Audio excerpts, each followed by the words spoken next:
I have a saying, I will pay you any price you want if you give me the terms I want.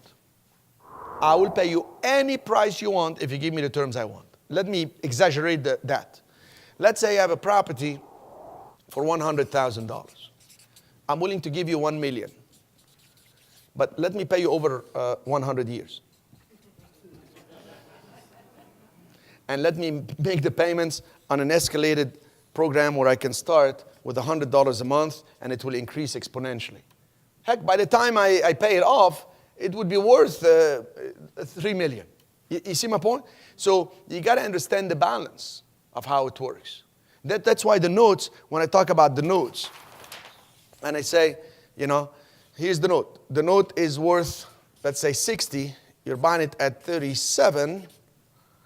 So what's happening? You have a huge cushion. The note is getting paid slowly through the years. But as they pay you, your cost is getting paid down. So you're going to be paid in like 7.5 years, let's say 8 years just around it. But they still have 22 more years to pay you.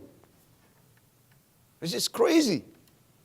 I have students that borrowed home equity credit line, and they're telling me, all we're going to do in the first few years is just pay off the credit line. After that, the rest is all profit. It's all profit. Heck, you can go buy a timeshare. How many people here have timeshare? Timeshare. Okay, I know you don't want to raise your hands.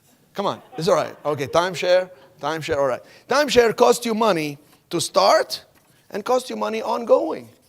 A note like this, I buy one note, it brings me money, and I can use that money to enjoy life many times over.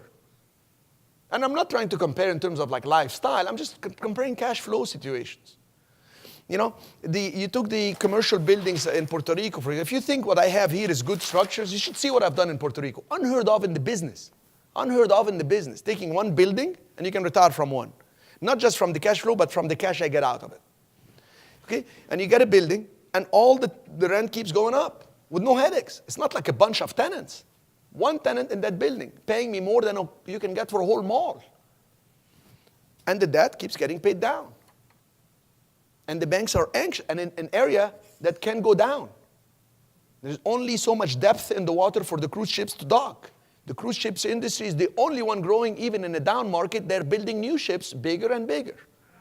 Why? Because it's one of the least expensive ways to spend vacation.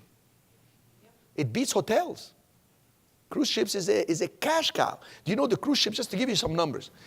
In 2007, in average, for the cruise ships docking in Puerto Rico, was $631 per person.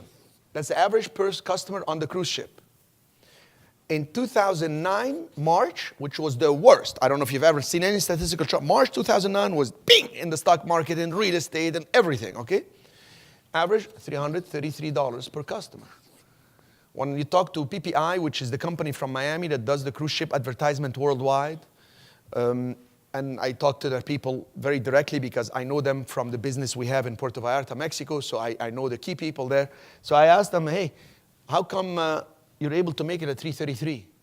And the guy in charge told me, Cherif, we don't care to make it. All we care for is to break even, to not lose our international staff that works on the cruise ships, because if one cruise ship loses staff, it's almost impossible to restaff it. All we want is just to keep the cruise ship filled and keep going out there. Keep going out there.